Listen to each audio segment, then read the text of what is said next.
अस्सलाम वालेकुम नाज़रीन, मैं हूं अरसलान खोकर प्रेफील्ड T20 स्पेशल ट्रांसमिशन के साथ। बड़ा दिन क्रिकेट शायकीन के लिए।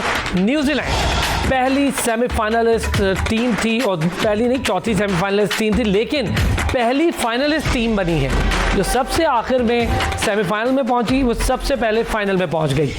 अब इंग्लैंड के लिए कोई मार्जिन नहीं आगे जाने का, तो बाय बाय हो गई इंग्लैंड। लेकिन कल जो मैच है वो इंतहाई बड़ा मैच है, और वो है पाकिस्तान और ऑस्ट्रेलिया के दरमियान। तमाम तर शायकीन ये जानते हैं, और पाकिस्तान इंशाल्लाह से ऑस्ट्रेलिया को हरा लेता है तो पाकिस्तान को एक बार फिर फेस करना पड़ेगा न्यूजीलैंड को। ये एक बड़ी इंपॉर्टेंट बात है। एक बार फेस कर चुका है, अब एक बार और फेस करना है, क्योंकि ऑस्ट्रेलिया को दूसरे पूल में थी, एक बार भी फेस नहीं किया, अब फेस करने जा रहे हैं। सेम न्यूजीलैंड के लिए था, पहली दफ़ा इंग्लैंड को इस पूरे टूर्नामेंट में फेस किया, और बहुत शानदार तरीके से न्यूजीलैंड आज मैच खेली। और मार्टिन गुप्टिल आउट हुआ तो मुझे लग रहा था कि शायद कुछ परेशानी में आ जाएगी न्यूजीलैंड। 4 स्कोर बनाए मार्टिन गुप्टिल ने और वो आउट हो गए। लेकिन जिस तरह से डैरिल मिचेल खेले, और केन विलियमसन का आउट होना भी बड़ा डैमेजिंग पार्ट था, लेकिन उसके बाद जब सब ने अपना अपना इनपुट देना शुरू किया, और कमाल की बात जेम्स नीशम रहे जिन्होंने आदिल रशीद को उस इंपॉर्टेंट ओवर में छक्का मारा। बेशक उसमें वो आउट हुए उसी ओवर में, लेकिन उससे पहले जॉर्डन और आदिल रशीद वाला ओवर इंतहाई शानदार निकला, जिसकी वजह से एक ओवर पहले जीत गया न्यूजीलैंड 19वें ओवर में। बड़ी बात ये नहीं कि न्यूजीलैंड जीता, बड़ी बात ये हो रही है सोशल मीडिया पे कि 2019 के उस वर्ल्ड कप का बदला ले लिया जिसके फाइनल में न्यूजीलैंड इंग्लैंड के साथ था। नहीं जी, बहुत सारी चीज़ें जिसमें बात करेंगे। एक थोड़ी अच्छी खबर नहीं है पाकिस्तान के लिए, उस पर भी बात करते हैं, और वो है हमारे 2 इंपॉर्टेंट प्लेयर्स को फ्लू हुआ है। अल्लाह ताला से दुआ है कि कल वो दोनों प्लेयर ही टीम का हिस्सा हो, वरना उनकी रिप्लेसमेंट क्या हो सकती है, क्या होने जा रही है, जो खबरें हैं उस पर भी बात कर लेते हैं। काशिफ शबीर साहब क्रिकेट कॉमेंटेटर, उन्होंने हमें ज्वाइन किया है। सैरिस जमील ने स्टूडियोज़ में हमें ज्वाइन किया है। सैरिस जमील क्रिकेट एक्सपर्ट हैं। इसके साथ साथ ज्वाइन किया है तस्नीम सवर ने, क्रिकेट कॉमेंटेटर, न्यूजीलैंड से हमारे साथ मौजूद हैं। तीनों हजरात का बहुत शुक्रिया, और आप सब लोगों को पहला फाइनलिस्ट मुबारक हो जो सबसे आखिर में सेमीफाइनल में पहुंचा।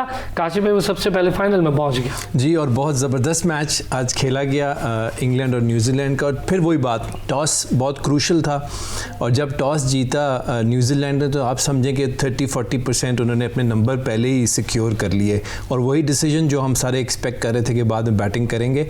लेकिन बहुत अच्छी बॉलिंग की शुरू में न्यूजीलैंड ने, रिस्ट्रिक्ट किया इंग्लैंड को। मैं समझता हूँ कि इंग्लैंड, अच्छा थोड़ा सा अगर मैं आपसे इस बात में थोड़ी सी डिफर, आप सारे हजरात से बड़े लोग हैं, थोड़ी सी चीज़ें शुरू में शायद वो बॉलिंग नहीं हुई, लेकिन जैसे ही 4 ओवर गुजरे हैं इंग्लैंड की और विकेट गिरी, और उसके बाद यके बाद दूसरी विकेट, वहां से थोड़ी सी टर्निंग पॉइंट मुझे लगता है। मैं समझता हूं कि जेसन रॉय की एब्सेंस जो है वो आज इंग्लैंड ने मैटर किया। उसको बेस्टो शुरू में ही आउट होकर वापस चले गए, और उसके बाद जो है बटलर भी ज़्यादा लंबी इनिंग नहीं खेल सके, और लिविंगस्टन जो है और मलान ने कोशिश किया थोड़ा स्कोर को आगे ले जाने का, लेकिन जो इनिंग मोइन ने खेली वो बहुत ही शानदार इनिंग थी, और बड़े ही टाइम पे मॉर्गन ने फैसला किया, अपने आप को पीछे किया मॉर्गन ने, और उसको आगे भेजा, और बड़ी तेज खेला जी। और मैं बताऊं, देखिए उन्होंने, मॉर्गन ने उसको फ़ायदा उठाया कि जो अभी IPL खेल के फारिग हुआ था मोइन अली, उसका फ़ायदा उठाया, और उसके अलावा ये कि उसको बैक ऑफ द लेंथ गेंदें जो कराई हैं न्यूजीलैंड ने, उसका उसने भरपूर फ़ायदा उठाया, और लंबे लंबे छक्के भी दिए, और उसके बाद वो स्कोर को आगे लेकर चला गया।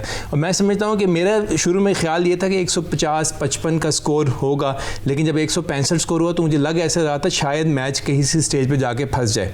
और आपने शायद नोट भी किया हो कि फिलिप से जब इंटरव्यू किया वक्फे के दौरान, वो इतना कॉन्फिडेंट था कि उसने कहा कि हम रन रेट भी ठीक रखेंगे और मैच को 1 ओवर पहले ख़त्म कर देंगे, और वही उन्होंने किया न्यूजीलैंड ने। मैं समझता हूँ कि इंग्लैंड की जो प्रॉब्लम था वही बॉलिंग में थोड़ा सा फ्लॉ था एंड में जाकर। सर मुझे लगता है कि वो फ्लॉ नहीं था, लेकिन मुझे ये लगता है कि न्यूजीलैंड बहुत अच्छा खेली। अच्छा थोड़ा सा इस पर और भी बात कर लेते हैं। सो Tasneem, finally New Zealand is the first finalist of this T20 World Cup.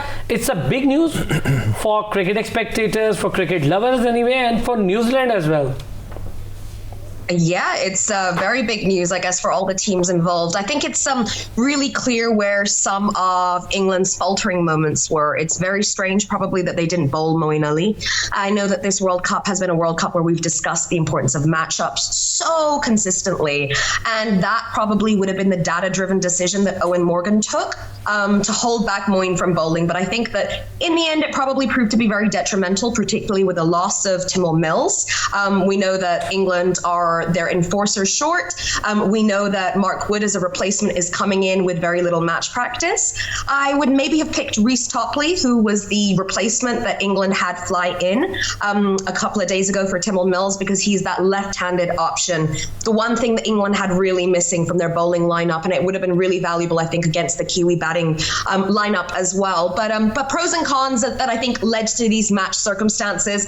I think Jason Roy was a very difficult thing to get over, particularly promoting Bairstow up the order, who is a batsman who has a much smaller average against both left-handers and against spinners. So Bairstow being stuck opening there effectively against Trent Boult was always going to be a tough ask. I think maybe England took a misstep there.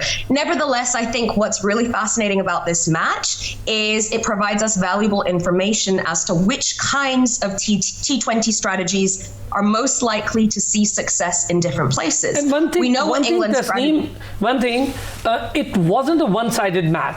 It was a fighting match. I think it couldn't have been a one-sided match, really, or we shouldn't have expected it to be, because obviously these two teams are very close together. They're relatively evenly matched, and then the toss went New Zealand's way. I think we discussed this the last time on the show. I said that if the toss goes New Zealand's way, they're in for their best chance, their best opportunity, particularly when their strengths are bowling and their batting has different strengths, accumulative strengths as compared to England's. So I think it's really fascinating for the T20 analyst world as well, because we get to see what the drawbacks of over-reliance on data and matchups are, and we get to see just how evenly matched sides are and how instrumental the toss can be in certain conditions. Okay, so Sarish, toss 70% decider है इस सारे tournament का। देखिए, मैं तो पहले से बात कह रही हूँ कि काफ़ी कम टीम्स थी जो टॉस डिपेंडेंट थी, और मतलब जो टॉस इंडिपेंडेंट थी, बाकी टीम्स टॉस डिपेंडेंट ही रही हैं। एक ही बात अब हम देख रहे हैं कि आज न्यूजीलैंड टॉस जीती है, लेकिन मैंने जो नोट किया था कि शुरू में न्यूजीलैंड, उनका जो बॉडी लैंग्वेज थी ना, that was very, they were very pressurised. वो काफ़ी प्रेशर में खेल रहे थे, जिसकी वजह से उन्होंने आज वैसी फील्डिंग नहीं की जो हमने उनकी फील्डिंग अफगानिस्तान के खिलाफ देखी है। बड़ी हैरत की बात है वैसे न्यूजीलैंड से ये। हाँ, ये बात आपने एक बड़ी सही कही है कि कैच भी ड्रॉप, कैचेस उन्होंने काफ़ी ड्रॉप किए हैं, और जिस तरह से वो फील्ड कर रहे थे वो उनमें उस तरह की एनर्जी नज़र नहीं आ रही थी। और फिर जब वो बैटिंग करने आए तब भी वो काफ़ी प्रेशर में थे। वो अचानक ऐसा हुआ, टर्न ऑफ इवेंट्स तब हुआ जब वो डैरेल मिचेल ने एक्सट्रीम इनिंग्स के लिए उसने, और उसके बाद जो नीशम ने आके जो मतलब स्टेबिलिटी प्रोवाइड की थी, जो एक T20 में होना चाहिए, यही होता है कि एक दो ओवर्स अच्छे लग जाएं तो आपकी गेम कैसे टर्न हो जाती है। सो वो आज नीशम ने आके किया है, तो दैट मेड द डिफरेंस। वरना तो मुझे शुरू से उनकी बॉडी लैंग्वेज देख के लग रहा था कि वो जीतने नहीं आए हुए, टू बी वेरी ऑनेस्ट। ये बताएं, एक चीज़ मैं ज़रा नाज़रीन को भी बताऊँ, बहुत दिन से हमारा भी एक प्लेयर मिसिंग था, सैरिश। अच्छा, सैरिश को भी फ्लू हो गया था, लेकिन आज इंपॉर्टेंट मैच में सैरिश भी आ गई है, तो मैं दुआ करूंगा कि कल शोएब मलिक और इंशाल्लाह रिजवान भी मैच का हिस्सा हो। क्या कहती हैं सैरिश? देखें, हम शुरू से एक विनिंग कॉम्बिनेशन के साथ आ रहे हैं। पहले ही पाकिस्तान टीम काफ़ी सुबह से ही दुआएं कर रही थी, इस सेमीफाइनल के बाद हमारा सेमीफाइनल है। उसके बाद ये न्यूज़ ब्रेक हो गई है कि हमारे दो प्लेयर्स जो हैं वो ठीक नहीं हैं और उनकी रिप्लेसमेंट्स आ सकती हैं। मतलब एक इम्पॉर्टेंट मैच में, एक हैवी प्रेशर गेम में, उसके बाद जब आप एक हिस्ट्री भी शेयर करते हो, उसके बाद जब एक चीज़ आ जाती है तो वो चीज़ आप में और मतलब प्रेशर आ जाती है। तो आई होप कि कोई दवा, कोई दवाई, कोई कुछ काम कर जाए ताकि वो दोनों ठीक हो जाएं, and we can see them tomorrow in the field. Kashif भाई, यही बात ज़रा इसी पे थोड़ी बात कर लें। जब ऐसी खबर आ जाए, थोड़ा सा शायकीन है वो डर जाते हैं, हालांकि सारे प्लेयर्स हमारे बहुत अच्छे हैं इस टाइम, टीम नो डाउट शानदार है। रमीज़ राजा खुद भी कह रहे हैं कि इस टीम को हराना नामुमकिन भी है और बहुत मुश्किल है, तो ये बात दुरुस्त भी है। अच्छा, हम भी नहीं खाली रमीज़ राजा को ना भी लें तो पूरी दुनिया में यही बात कही जा रही है, लेकिन जहाँ पर ये दो इंपॉर्टेंट प्लेयर्स का नाम आया कि जी एक रिजवान है और एक शोएब मलिक है जो प्रैक्टिस में नहीं आए, तो वहाँ से पता चला कि कुछ इशू शायद है। अब ये जो मसला है, इससे निबर्द आजमा इंशाल्लाह कल हो जाएंगे, मुझे लगता है दोनों होंगे। और फाइटर है रिजवान भी और शोएब मलिक भी, दोनों ने लड़के कमबैक भी किया है ना टीम में। तो क्या कहते हैं वैसे, क्या उम्मीदें क्या आपको क्या है? देखें, पहली बात तो ये, इसमें तो कोई शक नहीं है कि बहुत ही डिसहार्टनिंग किस्म की बात है कि ये दोनों प्लेयर्स नहीं खेल रहे, और एक विनिंग कॉम्बिनेशन होता है और कोई भी टीम नहीं चाहती कि उसका विनिंग कॉम्बिनेशन टूटे, चाहे वो हल्का मैच हो चाहे वो मेन मैच हो, और ये है सेमीफाइनल।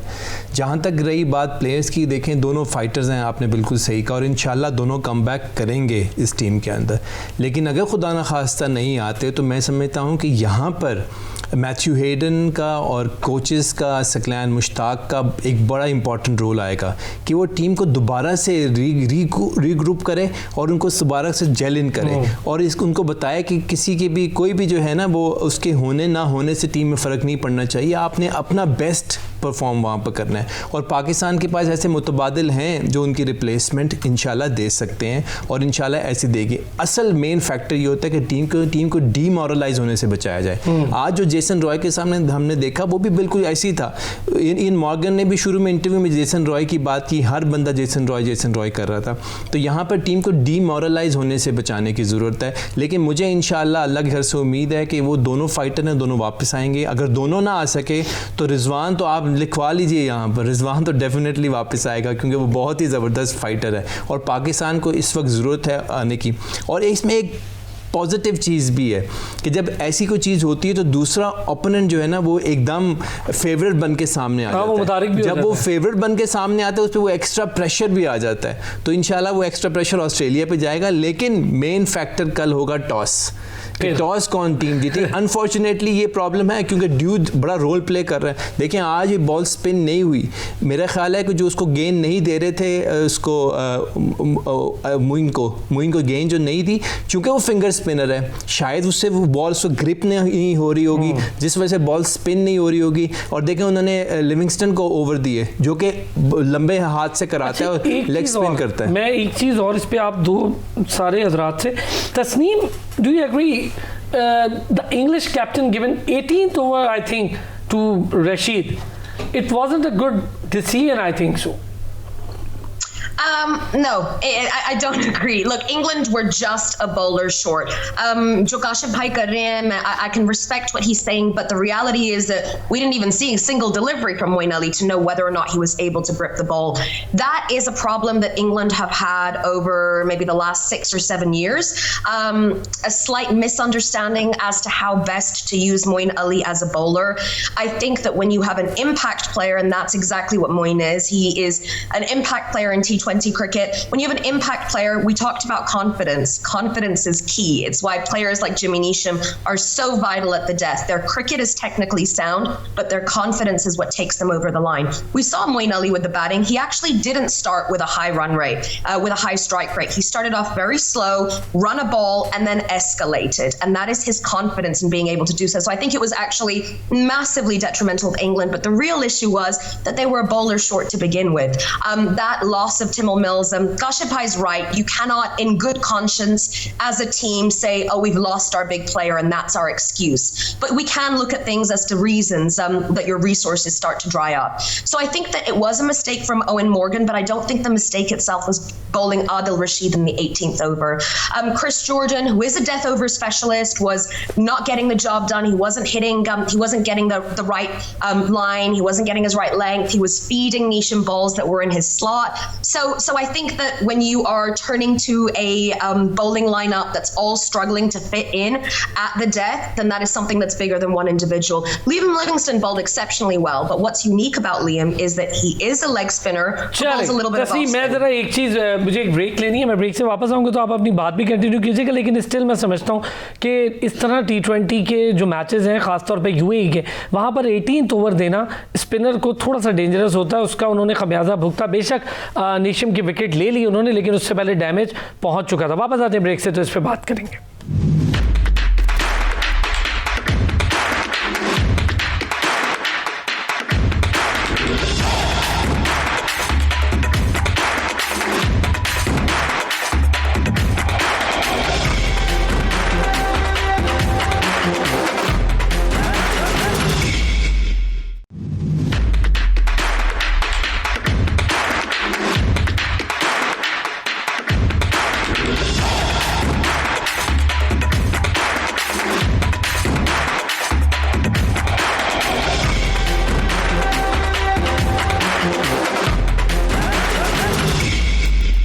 अच्छा जी, तसीम समर, काशिफ शबीर, सैरिश जमील ने हमें ज्वाइन कर रखा था, हमें गेस्ट ने ज्वाइन किया है, जावेद खान क्रिकेट एनालिस्ट हैं, उन्होंने भी हमें ज्वाइन कर लिया है। मैं चाहूँगा ज़रा आज जावेद साहब से भी थोड़ी सी बात हो जाए इस पर। जावेद साहब, बहुत शुक्रिया, आपने हमें ज्वाइन कर लिया। जावेद साहब, अच्छा मैच हुआ, बेहतरीन मैच हुआ और मज़ा आया, कोई एक तरफा मैच होना भी नहीं चाहिए था। हमारी एक पैनलिस्ट है, उन्होंने कहा बिल्कुल ये तो एक्सपेक्ट ही नहीं था कि वन साइडेड हो। उसके बावजूद मेरा ख्याल है कि न्यूजीलैंड इंग्लैंड से आज बहुत बेहतर खेल गई, जिसकी वजह से वो मैच भी जीते, जाहिर है।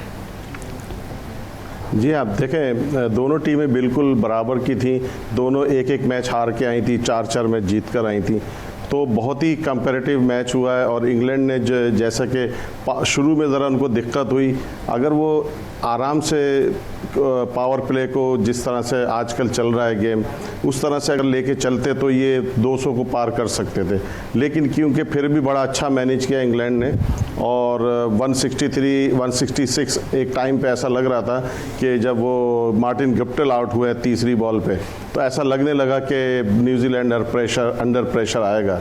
लेकिन नीशम ने मैच फंसने के बावजूद जिस तरीके से आदिल रशीद को उन्होंने छक्के लगाए, उसके बाद तकरीबन मैच उनके हाथ में आ गया था और फिर मिचेल ने रही सही कार्रवाई करके जो है न्यूजीलैंड को इसमें सुरखरू किया। जावेद साहब, आज के मैच का टर्निंग मोमेंट आप समझते हैं कि न्यूजीलैंड की बॉलिंग नहीं बल्कि बैटिंग थी? जी बिल्कुल, देखें 163 एक बड़े मैच में 2020 के वर्ल्ड कप सेमीफाइनल में इस 166 जो है ये कोई छोटा स्कोर नहीं था। इवन दो कि इंग्लैंड के बैट्समैन उस तरीके से नहीं चले जैसे कि वो अभी थ्रू आउट इन्होंने वर्ल्ड कप में खेला था, तो 166 काफ़ी बड़ा स्कोर था और न्यूजीलैंड ने इसको बड़ी बखूबी तरीके से, जबकि इनका पहला बैट्समैन पावर प्ले के अंदर ही तीसरी ही बॉल पे आउट हो गया मार्टिन गप्टिल, तो एक अच्छी साइड है न्यूजीलैंड। मुझे ऐसा लग रहा है जो भी फाइनल में आएगा ऑस्ट्रेलिया पाकिस्तान में से एक बहुत ही शानदार फाइनल देखने को मिलेगा। काशिफ भाई, एक चीज़ मुझे ये लगता है कि New Zealand very well analysed England after the match of South Africa and England. जी बिल्कुल, और देखिए इम्पॉर्टेंट बात ये है कि इस वर्ल्ड कप के अंदर ट्रेंड और है। इस वर्ल्ड कप में पहले 6 ओवर आपने सरवाइव करना है, पहले 6 ओवर में जी पहले 6 ओवर में आपने 60 रन नहीं बनाने। अच्छा, पहले ओवर में आपने विकेटें पाकिस्तान नहीं किया है बिल्कुल, और आपने विकेटें कम से कम गंवानी है। इसमें फिर यही हुआ, 60 रन बनाए हुए थे 10 ओवर्स में इंग्लैंड ने और उसको 167 पे लेकर गए। इसी तरीके से न्यूजीलैंड के जब 2 विकेटें गिर गई तो उन्होंने आराम से काम एंड क्वाइटली अपने स्कोर को एक्यूमुलेट करते रहे 6 साढ़े 6 की एवरेज पे, लेकिन उन्होंने विकेटें नहीं गिरने दी। और एक वक्त आ गया कि जब नीशम आए और उस वक्त वो टाइम था पावर प्ले का, पावर प्ले करके उन्होंने वहाँ तक बात पहुँचा दी। एक ये बड़ी इंपॉर्टेंट चीज़ है। दूसरी बात ये है कि आपने सेकेंड हाफ में बैक ऑफ द लेंथ गेंद नहीं करनी, क्योंकि बाद में हमने देखा ये कि जब यूँ बैक ऑफ द लेंथ गेंद करते हैं तो गेंद ऐसी अच्छी हाइट पे आता है कि उसको खेलना बड़ा आसान है प्लेयर्स के लिए। सही आपने ये बड़ी इंपॉर्टेंट चीज़ है, क्योंकि वहाँ पर आपने वेरिएशन लेके आनी है। यहाँ पर न्यूजीलैंड को वेरिएशन नहीं मिली इंग्लैंड की तरफ से। इंग्लैंड ने पूरी पेस लगाया, उस पेस का फ़ायदा उठाते हुए न्यूजीलैंड ने बॉल बाहर फेंकी। वो जो ओवर था जॉर्डन का, उस ओवर के अंदर 24 रन बने and that was the turning point, that was the turning point. और उसके बाद जो है दीगरे जिसे कह लें, आदिल रशीद को छक्का पड़ा पहली बॉल, देखिए 2 उसने वाइड कराई, उसके अंदर 2 छक्के खाए, 1 चौका खाया और नीशम का हाथ वहाँ चल पड़ा था। अगला ओवर आदिल रशीद का मिल गया, उसमें भी स्कोर बन गया। तो ये टर्निंग पॉइंट होता है। कोई T20 का मज़ा ये है कि एक ओवर जो है वो गेम को राइट या लेफ्ट जो है वो घुमा देता है, और यही न्यूजीलैंड के साथ हुआ। और न्यूजीलैंड ने गिव अप किसी स्टेज पर नहीं किया, आहिस्ता आहिस्ता एक्यूमुलेट करते रहे रन्स को, और उसके बाद आखिर में जाकर उन्होंने पावर प्ले का इस्तेमाल किया और 1 ओवर पहले जो है उन्होंने अपनी खूबसूरती के साथ स्कोर मुकम्मल कर लिया। अच्छा सैरिश, अल्हम्दुलिल्लाह सारी प्रेडिक्शंस मेरी ठीक हो गई। आप लोग सारे पूछते थे तो मैं कहता था ये जीतेगा, और काशिफ भाई भी ऑलमोस्ट मेरे साथ साथ चलते रहे हैं। स्कोर में काशिफ भाई ने कहा था कि 165 के 160 के, हाँ 55-60 के, तो वो भी चले कुछ करीब करीब हो गया। अच्छा सैरिश, नहीं लगता, मुझे ये लगता है कि इंग्लैंड को बड़ा अच्छा रीड किया न्यूजीलैंड ने उस मैच में जो साउथ अफ्रीका के अगेंस्ट था, क्योंकि तकरीबन मैं समझता हूँ कि जो जिस तरह से न्यूजीलैंड चला है उसी मैच को रेप्लिकेट कहीं ना कहीं करता रहा है। अच्छा हुआ ये है इंग्लैंड के साथ कि उनके साथ एक मसला नहीं हुआ, इनके साथ अचानक 3 मसले हो गए हैं। सबसे पहले उनका विनिंग मोमेंटम टूट गया है, जो एक जीतते आ रहे थे और एंड पे आके जो तोड़ा वहाँ पे आके वो ब्रेक डाउन करके उसके बाद on top of that Roy injured हो गए, उसके बाद आज ये टॉस भी हार गए। तो ये तीनों चीज़ें हैं ना, ये न्यूजीलैंड देख रहा था और इन्होंने वो सिचुएशन सारी एनालाइज की है। लेकिन मेरे ख्याल से जो सबसे ज़्यादा मसला आया इंग्लैंड के साथ वो ये भी था कि वो जो हारे हैं एट द एंड और उसके बाद इन्होंने एक नए कॉम्बिनेशन के साथ आ जाए हैं गेम में। देखिए टाइम लगता है आपके बैट्समैन को सेटल होते हुए, साथ साथ खेलते हुए। तो आज बेयरस्टो थोड़ा स्लो खेल रहे थे जिस तरह बटलर खेल रहा था। देखिए ओपनर नहीं आया एग्जैक्टली, बेयरस्टो बहुत लंबा अरसा हो गया उसको। अब आप जब चेंज करते हैं ऑर्डर तो मुझे लगता है कि उसमें थोड़ी डिफिकल्टी तो होती ही है। क्या कहती हैं सैरिश? बिल्कुल ऐसा ही है। देखें वो बात पहले भी यही हो रही थी कि एक विनिंग कॉम्बिनेशन आपका इसीलिए ज़रूरी होता है कि वो बिल्कुल साथ एक आप जेल इन हुई होती है टीम, उनको पता होता है कि हमने क्या, मुझ पे क्या रिस्पॉन्सिबिलिटी है, मेरे साथ वाले पे क्या रिस्पॉन्सिबिलिटी है। आज वो एक अचानक एक प्रेशर सिचुएशन में उनके ऊपर एक और टेस्ट आ गया था और न्यूजीलैंड ने इसी चीज़ का फ़ायदा उठा लिया। और फिर ये है कि जो नीशम की जो इनिंग्स थी ना वो काफ़ी इम्पैक्टफुल थी। No doubt। और मिचेल का वहाँ खड़ा होना बहुत ज़रूरी भी था क्योंकि कोई भी प्लेयर अकेला कुछ भी नहीं कर सकता था। 2 विकेट्स के बाद वाकई गेम जो है ना काफ़ी हद तक डाउन हो गई थी, लग नहीं रहा था T20 भी चल रहा है, लेकिन न्यूजीलैंड ने अपनी स्ट्रैटेजी आहिस्ता आहिस्ता बिल्ड की। 160 इज़ अ गुड टोटल, मतलब इन पिचेस पे आई नो इट्स कम्पेटिटिव, लेकिन एक अच्छा टोटल है T20 के लिए। लेकिन न्यूजीलैंड ने अपनी स्ट्रैटेजी बनाई हुई थी, दे वन द टॉस, उन्होंने ज़ाहिर है कोई ना कोई होमवर्क किया होगा और उसके अगेंस्ट वो इंग्लैंड को उन्होंने बाहर कर दिया। अच्छा तस्नीम, आप एग्री करती हैं कि न्यूजीलैंड ने बहुत अच्छा रीड कर लिया था? और मैं same asking the same question, they very well analysed England in that match, south Africa and England. बिल्कुल भी agree नहीं करती। देखें, this is not actually how T20 teams work. You have flexible sides. New Zealand is not a flexible side. New Zealand would not have changed what they would have done regardless of South Africa's game. They play the exact same cricket in every single format all over the world regardless of their opponent. It's irrelevant what South Africa did or didn't do because they can't Bavuma ka 3 wickets to emulate nahi kiya. It's not like anybody took a hat trick and decided to pull a South Africa. New Zealand won because they did what they have always done very efficiently. I know a lot of people are talking about the Adil Rashid over. We're forgetting that the match, you cannot win a match at the end. That's not, we don't steal matches away from other teams at the end. वो पूरे match में मुसलसल होता रहता है. You have to stay in the game in order for Jimmy Neesham and Daryl Mitchell to do what they did today. The way that New Zealand stayed in the game today, despite the loss of Kane Williamson, who hasn't had the biggest tournament for such a consistent batsman, and that's been a little bit detrimental for New Zealand, particularly after the weakening of the middle order thanks to losing Ross Taylor, who's probably heading towards the end of his T20 career. So the thing that really worked, I think, today for New Zealand was in the 11th over, Devon Conway and Daryl Mitchell batted against Mark Wood. That over was massive. It included England's first no ball of the tournament, which I think if we want to talk about the psychology, that's pretty instrumental there, not to bowl an entire no ball in one tournament and to come out in a big match like this. So it included a no ball, it included several boundaries, it included twos, it included singles, run accumulation. And at that point, both Devon Conway and Daryl Mitchell had been batting for a while on a very low strike rate. That totally changed the momentum. Devon Conway started hitting boundaries, started freeing himself up, started using the fielding positions, and that really built for New Zealand so that by the time Jimmy Neesham came into bat, they were on a base where they needed 50 odd from about 4 overs, and if you are one of the best T20 finishers in the world, you will back yourself to make 50 from 4 overs. That's not an astronomical run rate, and that's exactly what Neesham has developed himself into over maybe the last 4 years in T20 leagues around the world, and he's just bringing that to his performance for the Black Caps now. Okay, तो ये हो गई जी सारी analysis पूरी की पूरी। अब ज़रा हम बात करेंगे पाकिस्तान और ऑस्ट्रेलिया के हवाले से भी।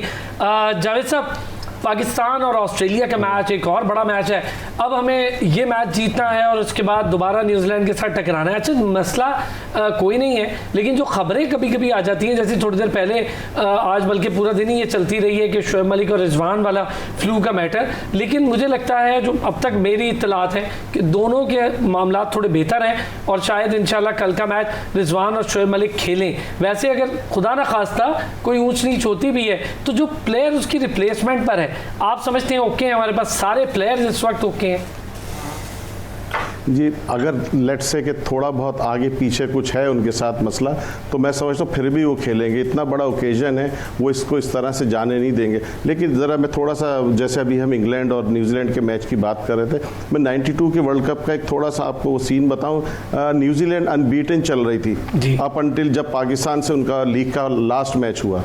वो मैच हारे, उसमें इतना वो अंडर प्रेशर आया कि वो सेमीफाइनल भी हार गए, back to back 2 match. Similarly आज भी यही हुआ कि इंग्लैंड अनबीटन जा रहा था, लास्ट मैच हारे साउथ अफ्रीका से और आज सेमीफाइनल हारे।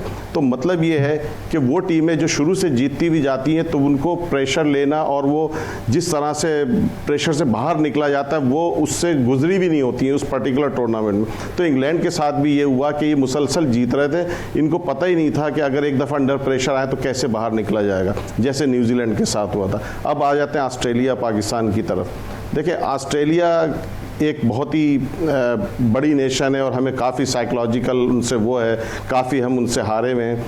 लेकिन वंस अगर हमने इनको किसी तरह बीट कर लिया, जैसे इंडिया को भी तो किया ना, इंडिया भी अनबीट, हम बिल्कुल सही बात उनसे कभी नहीं जीते थे वर्ल्ड कप में। तो तारीख तो लिखी जाती है ना, रिकॉर्ड तो बनते हैं ना, तो वो रिकॉर्ड बनेगा जब हम ऑस्ट्रेलिया को सेमीफाइनल हराएंगे। अब आ गया पाकिस्तान न्यूजीलैंड। पाकिस्तान आराम से, ज़्यादातर ये देखने में आया है कि न्यूजीलैंड को हम आसानी से हरा लेते, स्पेशली बड़े ओकेजन पे, चाहे छोटे ओकेजन पे जीते ना जीते, लेकिन बड़े ओकेजन हमने काफ़ी दफ़ा उनको ज़ेर किया है।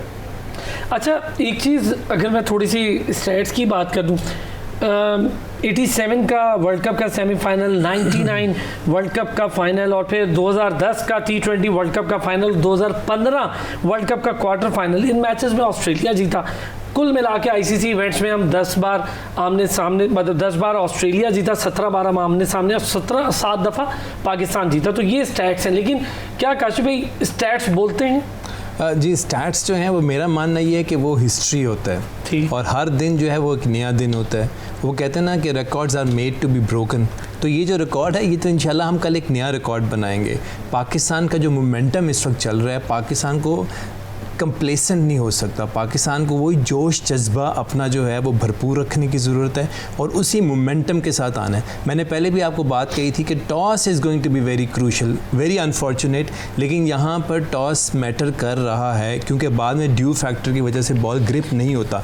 लेकिन पाकिस्तान ने एक अक्लमंदी की हुई है। पाकिस्तान ने नामीबिया और स्कॉटलैंड के खिलाफ पहले खेला हुआ है, इससे पाकिस्तान को पता है कि किस तरीके से लेकर चलना। और पाकिस्तान की खूबी ये है कि पहले 6 ओवर में हमारे दोनों बैट्समैन एक्यूमुलेट करते हैं। अच्छा, पहले दिन से कह रहे थे काशिफ शबीर साहब कि पाकिस्तान को उन मैचेस में जब इंडिया और न्यूजीलैंड निकल जाए तो टेस्ट करना। एक छोटा सा ब्रेक लूंगा, ब्रेक से वापस आता हूं तो जरा सहरिश से भी इस पर बात करेंगे। स्टैट्स का मामला है, लेकिन क्या स्टैट्स बोलते हैं या फिर स्टैट्स हिस्ट्री होते हैं? आगे बढ़ना होता है। चाहे पाकिस्तान के कोई बहुत अच्छे रिजल्ट्स नहीं है आईसीसी इवेंट्स में ऑस्ट्रेलिया के अगेंस्ट, लेकिन पाकिस्तान ने उन सब के साथ वो सब कुछ किया है जिनके अगेंस्ट पाकिस्तान की पोजीशन बहुत अच्छी नहीं रही आईसीसी इवेंट्स में। वापस आते हैं ब्रेक से तो इस पर बात करते हैं।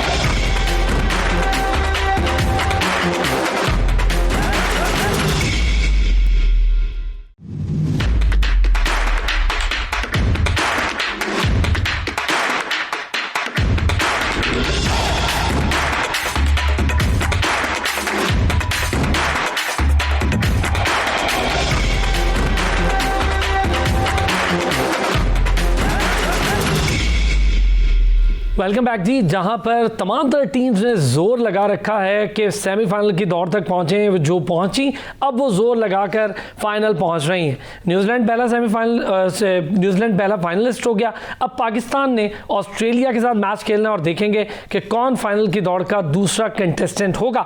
लेकिन ग्राउंड के जहां पर लोग जोर लगा रहे हैं चैंपियंस, वहीं पर एक चैंपियंस हैं जो जोर लगा रहे हैं ग्राउंड में शानदार फील्डिंग करके, जो कि दागों के चैंपियन के हकदार ठहरेंगे। आइए दिखाते हैं कौन है दागों का चैंपियन।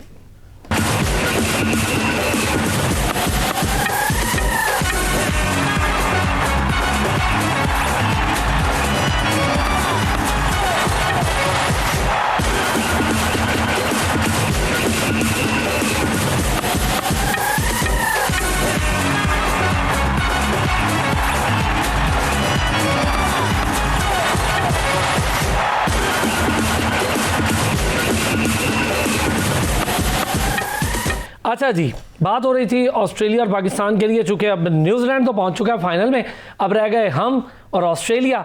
सहरिश, ऑस्ट्रेलिया का अगर स्टैट्स की मैं बात कर रहा था, काशिफ भाई ने कहा कि स्टैट्स हिस्ट्री होते हैं, उस पर नहीं जाना चाहिए, वाकई नहीं जाना चाहिए, क्योंकि इस बार बहुत सारा कुछ तब्दील हो रहा है पाकिस्तान के लिए। ऑस्ट्रेलिया की टीम का कंपैरिजन अगर कर लें तो दोनों टीमें मेरा ख्याल है टक्कर की हैं, दोनों टीमें शानदार खेली हैं, बस फ़र्क सिर्फ इतना है कि पाकिस्तान का एक विनिंग मोमेंटम बना हुआ है।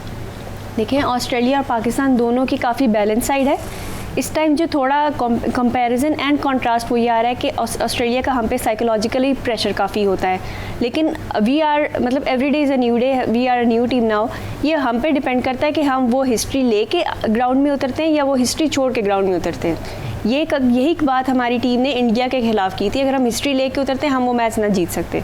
ठीक है, उन्होंने ये बाबर आजम काफ़ी अर्से से कह रहा था कि हम जीतेंगे, उस पर किसी ने उसे सीरियस नहीं लिया था, लेकिन जब वो जीता और 10 विकेट से जीता तो तब सब मान गए थे कि हाँ ये तो उस वक्त भी यही कह रहा था।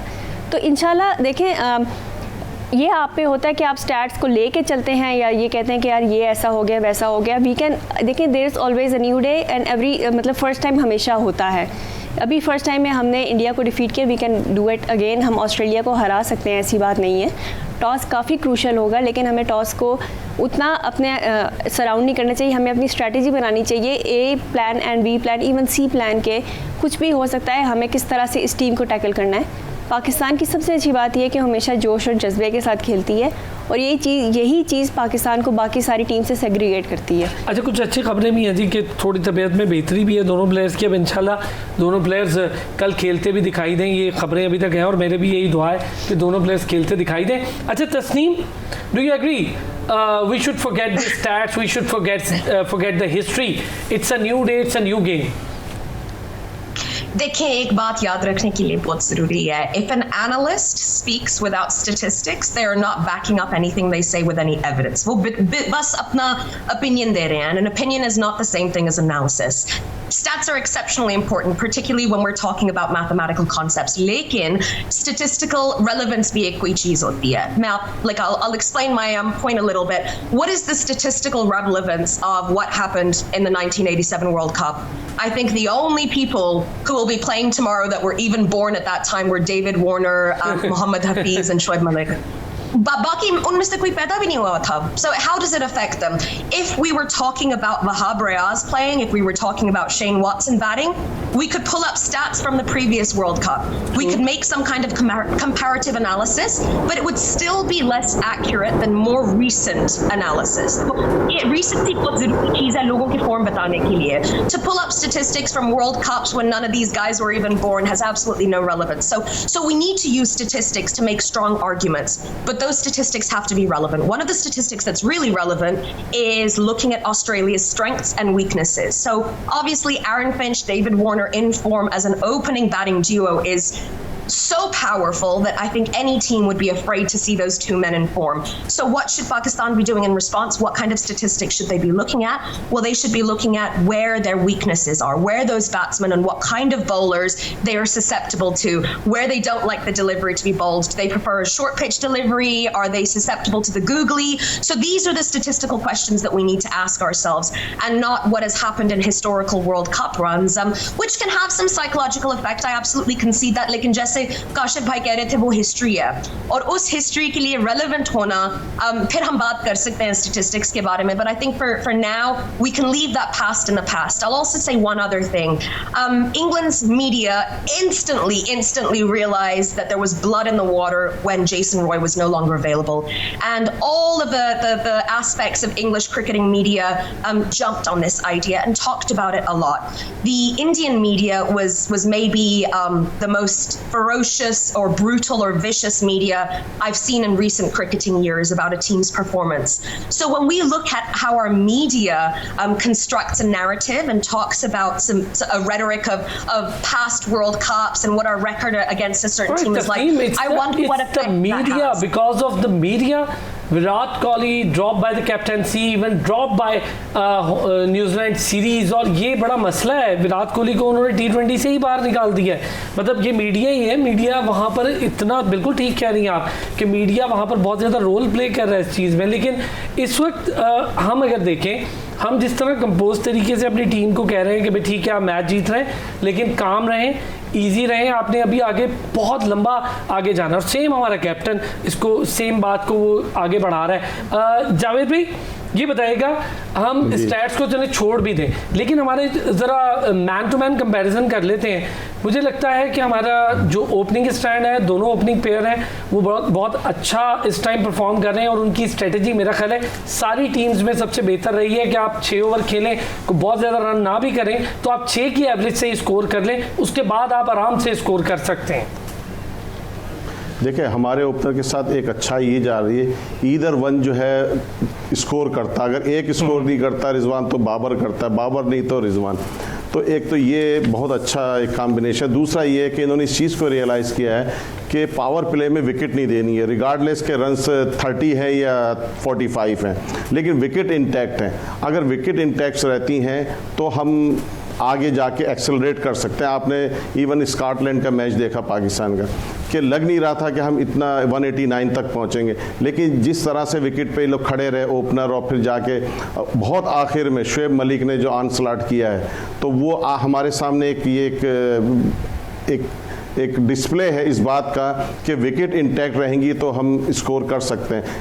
फिर हम का एक कंपैरेटिव वो कर सकते हैं ड्रा के 92 में क्या हुआ था वर्ल्ड कप में, 33 ओवर में हमने 100 रन किए थे, लेकिन फिर क्या हुआ, एंड अप 249 किया, क्योंकि विकेट इंटैक्ट थी, नीचे से आके वसीम अकरम और इंजमामुल हक ने वो किया। तो एक हमारे पास एक तारीख है इसकी कि हम विकेट का इंटैक्ट रखें, और आखिर में हमारे पास जो विकेटें मौजूद होंगी उसमें हमारे पास जैसे आसिफ अली, मैं तो चाहता हूं कि अल्लाह करे कभी आसिफ अली की बारी ना आए ऑस्ट्रेलिया की। अगर आसिफ अली की बारी नहीं आई, हाँ मैं नहीं चाहता आसिफ अली को बैटिंग करता देखूं। आसिफ अली का मतलब ये है कि आप मुसीबत में आ गए, और फिर आसिफ अली निकाले तो निकाल देंगे, नहीं तो नहीं। तो हम उससे पहले ही जीत जाएं तो ये बहुत अच्छा है। और फिर देखें वर्ल्ड कप में हमने ऑस्ट्रेलिया को बीट किया है, हाँ ये है कि नॉकआउट में नहीं किया, हमने 99 के वर्ल्ड कप में लीग मैच में उनको बीट किया था, और फिर हम फाइनल में 132 फाइनल में नहीं किया ना, फिर हाँ फाइनल में क्या। लेकिन बात यह है कि देखें ये म्यूचुअली एक्सक्लूसिव है, पिछले मैच का नेक्स्ट मैच से कोई ताल्लुक नहीं है। जैसे कि अभी तस्नीम ने भी बोला था, बिल्कुल सही कह रही थी, किसी को क्या पता पहले क्या हुआ था, कोई मतलब कोई लिंकेज तो नहीं है, म्यूचुअली एक्सक्लूसिव मैचेस होते हैं सारे। बिल्कुल ठीक बात है। अच्छा सैरिश जल्दी से ये बताएं कि हमारी बॉलिंग साइड को किस तरह देख रही हैं और उनकी बॉलिंग साइड को कैसी देख रही हैं? देखें शाहीन रऊफ़ हमारे पास है, उनके पास है स्टार्क, हेज़लवुड, पैट क्यूमिंग्स, ये सारी एक स्ट्रॉन्ग बॉलिंग साइड है। फिर हम आते हैं स्पिनर्स पे, वो है एडम ज़ैम्पा है उनके पास, हमारे पास शादाब है, इमाद है। लेकिन इमाद की मतलब ये अब वीक में देख रही थी, ही हैज़ ओनली मतलब कंसीडेड, मतलब की जो एवरेज है पावर प्ले में that is 5.62 which is very economical. वो अक्सर अंडर रेटेड रहते हैं क्योंकि अक्सर उन्हें विकेट्स नहीं मिलती, बट वो काफ़ी इकोनॉमिकल बॉलर हैं। तो हमें जो है सबसे पहले तो अगर इफ़ वी इंशाल्लाह we will win the toss, और अगर हम पहले बॉलिंग कर रहे हैं तो हमें फिर शाहीन और को वैसे यूटिलाइज हसन अली को आप सारे भूल रहे हैं वैसे इसलिए कि थोड़ा एक्सपेंसिव रहा, लेकिन हसन अली इंपॉर्टेंट हो सकता है किसी भी। हसन अली एंड फ़खर जमान, इन दोनों को प्रेशर लेना आता है, they are big match players. अब तो टाइम है दोनों के लिए। काशिफ भाई जल्दी से बॉलिंग का, बैटिंग का तो बहुत हमने बात कर ली। बॉलिंग में मेरा ख्याल ये है कि इमाद वसीम बड़ा इंपॉर्टेंट रोल प्ले करेगा, और ख़ास तौर पे उसकी डिलीवरी जो अंदर आने वाली है फिंच को रूम नहीं देगा। फिंच हमेशा रूम ढूंढ रहा होता है, जहाँ वो कहते हैं ना फ्री आर्म के साथ बल्ले को घुमाना, वो रूम नहीं देगा, वो गेंद अंदर आती है वहाँ फिंच फंसेगा।